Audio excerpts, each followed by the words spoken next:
Real quick, I just want to tell you about part 2 of the Backpack Showdown. I will be taking each of these 6 backpacks on a 3+ day hunt to test it in the field.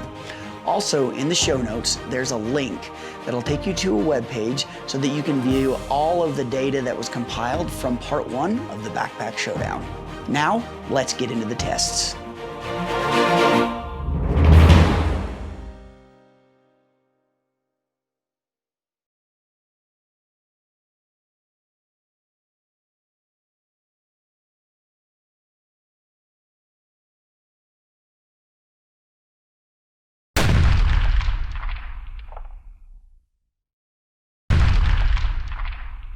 This is the sound decibel portion of the test. The purpose of this test is to see how loud the fabrics are when they come in contact with certain vegetation, as well as how loud the main bag zipper is.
This is the shooting portion of the test. I'm going to shoot level ground, uphill, and downhill. And the whole point is to see how easy it is to shoot a bow with the backpack on while you're loaded down with gear. The Initial Ascent surprised me because with such a rigid frame, which obviously aids in carrying out heavy loads, sometimes that can be restricting. It had zero restriction. The only thing I noticed was on downhill shots, sometimes the hip belt dug into my use the Kifaru. Almost didn't notice the Kifaru was even there. It felt excellent while shooting my bow.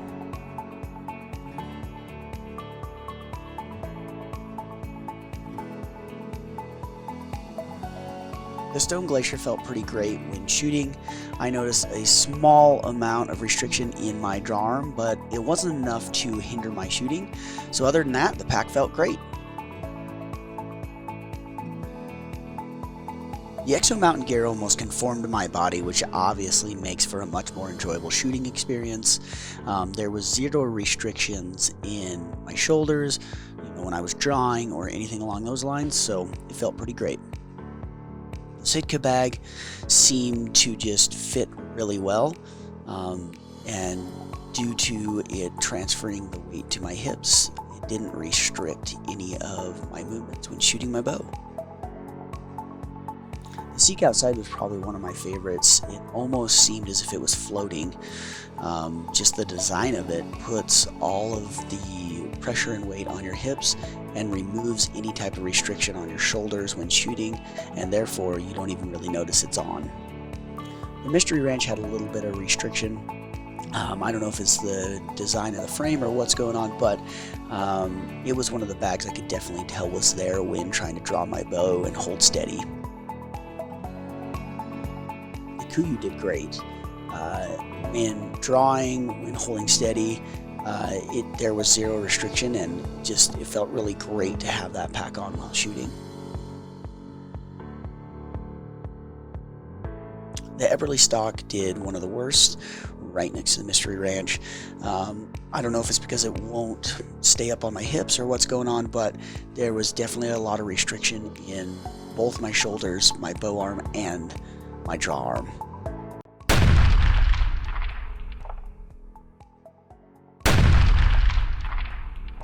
This is the pack loadout test. The purpose of this test is to see how long it takes to load up a game bag full of meat while you already have a backpack full of gear. For each one of the backpacks, I will have the full gear bag already in the backpack, as well as a tripod and a spotting scope in designated pockets when I walk up on the game bag. At that point, I'm going to do whatever is necessary to load the game bag up into the backpack.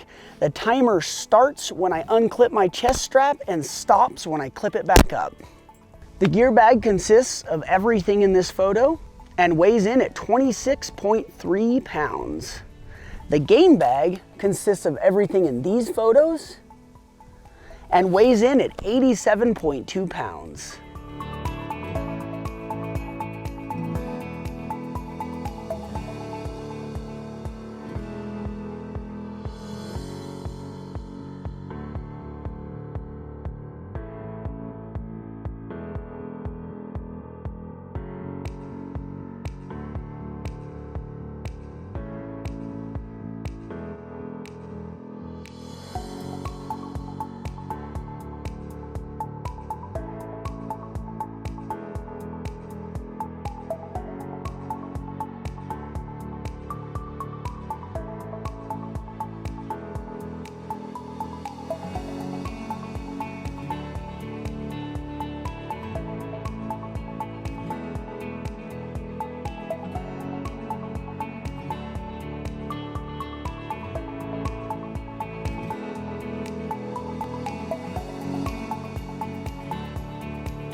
This is the waterproof portion of the test. The purpose of this test is to see how waterproof the bag itself is. Obviously, the companies might sell some type of rainfly, but maybe you either didn't buy the rainfly or possibly you're in the middle of a stock and it starts downpouring.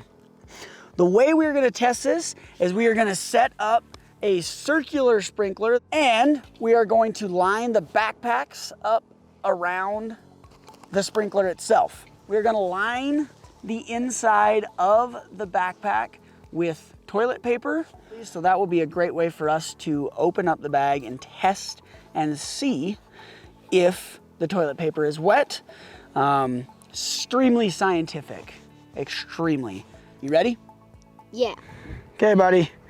Go ahead and slowly turn it on.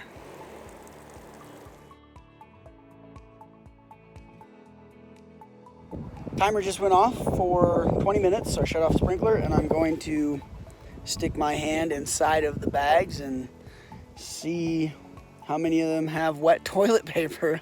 So I'm checking the Mystery Ranch bag first. And the toilet paper is completely soaked, especially in the bottom of the bag. It's like pooled down there. So up next is the Eberlestock.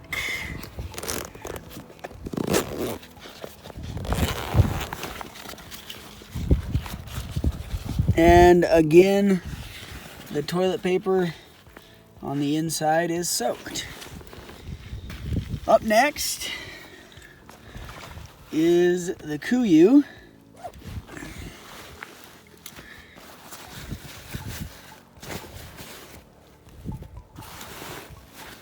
No, the KUIU bag is all wet as well. It's the Initial Ascent.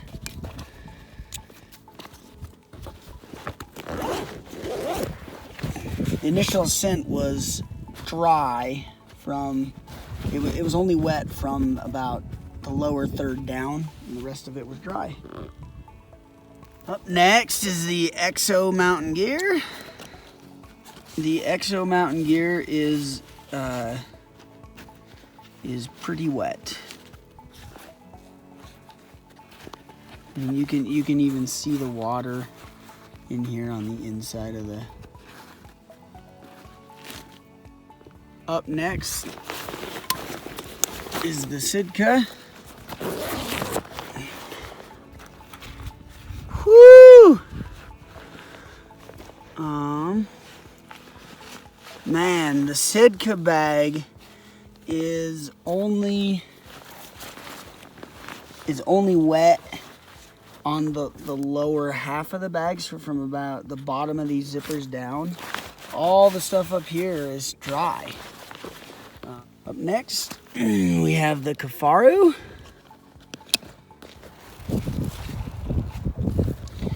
The Kifaru is wet on the inside with water. Holy smokes. Up next is the Seek Outside. Well, the Seek Outside, so this is the upper portion, and the toilet paper is actually pretty good. The lower portion, so from about here down, is pretty wet.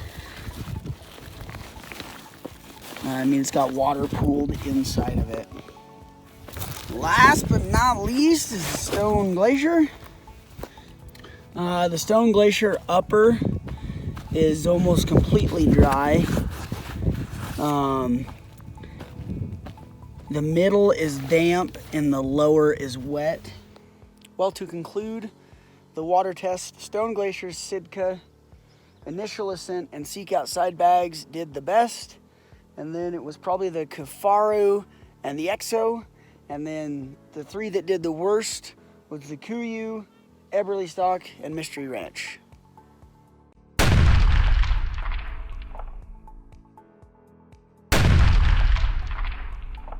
This is the heavy load portion of the test.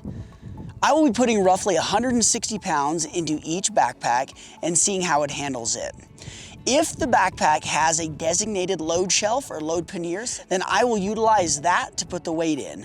If it is not required to utilize the load shelf, such as the Kifaru, then I'll simply put the weight inside the bag. Here are a few things that I'm going to be looking for during this test.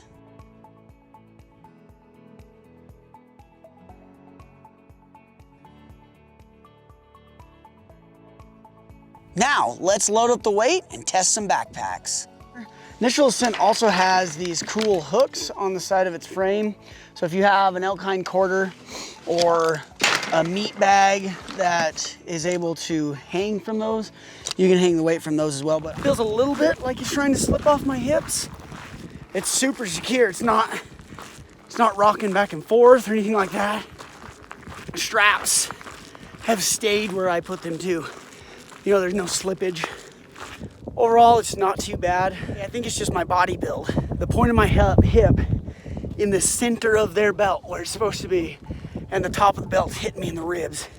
Especially going uphill, where you're kind of leaning into the hill. The top of that belt getting me in the ribs is pretty uncomfortable. I don't know what it is, but no matter what I do, it feels like it's trying to slide down my hips. It gives me the feeling that I need to stop and adjust it. The hip belt doesn't like dig into my ribs. The load feels really secure, zero noise for whatever reason. It just feels like it's sliding down my hips. I doubt that it is, because I got everything tight. So I don't know how it could, but it's just got that feeling. Stone Glacier feels pretty good. There's basically no noise. The hip belt is not digging into my rib cage. The load is sitting in there pretty dang secure. I like that the hip belt, you're able to kind of tighten the top edge of the hip belt so that it kind of cups over the top of your hips. For as light as this pack is, this feels really good. I don't know, like the lumbar pad is almost so soft that when I first put it on, it was like it rolled or something. See that? That's exactly what it did. It slid up like that. You know, I tried to put more of the weight on my hips and on my shoulders, and it's almost like the pad is, like the material or whatever it is, kind of rolled a little. There's no noise. The hip belt is super comfortable. The shoulder straps feel like they're kind of digging in, because when I loosen them a little, it feels as though it starts trying to slide down my hips. Feels pretty decent. The hip belt is nice and cushioned. I like the way that it's tapered. It doesn't cut into my ribs or anything. I also like the way that it's like pre kind of cupped. This is the cuppage that I was talking about. You can see how the top is almost bending in like this, and that's just the way it's designed, and it feels really nice. There's a tiny bit of noise. The load shelf on the inside works pretty well. I have the load lifters in the highest possible setting, and as you can see, they're almost maxed out. You know, it wasn't that long ago Sitka wasn't known for packs. The mountain hauler, I'm impressed with it, you know. Sitka outside lander, I put the lumbar pad in. It still slid a little bit down my hips, but it definitely hits a spot where it stops. As you can see, the load lifters still have plenty of room. They got a good angle. Until you go and try the waist or the backpack on, I can't really explain to you how comfortable the waist strap is, or the hip belt and the shoulder straps. That's 160 pounds, and like I said, yes, there was some hip belt slip where it went down my hip, but it's the first time I've ever used a KUIU, so it's pretty comfortable. There's no noise. it is like super friggin' light. I haven't felt any slippage in the hip belt. Overall, I like the KUIU. It's nice. I like the feel of the hip belt. I like the feel of the shoulder pads. I have no complaints from the KUIU. It's sliding down my hips and everything. It's just all the weight's on my shoulders now, and I just stopped and tried to adjust the pack, and it's just not doing it the way that it should, and it's very uncomfortable. The load is secure. You can see the angle right there for the load lifter. The straps stayed where I put them. None of the buckles broke. Can't fault it there. It's just sliding off my hips and putting all the weight on my shoulders, and that's unfortunate. It is struggling to stay up on my hips. So I stopped, readjusted the whole pack, put it all the way up on the point of my hips, tightened it down, started walking again, and it's already slid way back down again. Second thing I don't like about it, it is extremely noisy. It's the noisiest pack I've tested. Things I do like, it's very, very easy to load stuff into it by the design. None of the buckles broke or anything like that as I was tightening it all down. So just squeaky and won't stay up on my hips. Wrapping up part one, the 4 backpacks that impressed me the most were the Stone Glacier, the Sitka, the Seek Outside, and the KUIU. The KUIU is no longer here. I already sent it back to my buddy. Thanks to him for letting me add it to the test. Those 4 backpacks just performed really well. They were comfortable when I was shooting the bow. They were comfortable with the extra weight, and they were all fairly quick when it came to loading the meat into the backpack. Up next would have been the Exo, the Kifaru, and the Initial Ascent. The only reason they're a little lower is because various things just made the backpack a little bit uncomfortable for my specific body build. The Exo, under the 160 pounds, the lumbar started shifting up and down, and that's made it a little bit uncomfortable. The Kifaru kind of slid down my lower back and felt like it was sliding off of my tailbone, which made it uncomfortable. And the Initial Ascent, the waist belt was digging into my ribs, especially going uphill when you're kind of leaning into the load. You know, for part 2, I'm going to take all 6 of these backpacks on a 3+ day adventure hunt, and you're going to get to see real life scenarios, functionality, what it's like to be in the field, crawling, looking uphill, and moving around with the backpacks, and hopefully what it's like to actually load it up with meat and bring it out of the field. If you're looking for individual backpack videos, I'm going to do a specific video covering each one of the backpacks individually on Battle Mountain Media YouTube channel, so feel free to head on over and check that out. Thank you for checking out this video on Rokslide. Be sure to go over to their forum, sign up, and join in the conversation.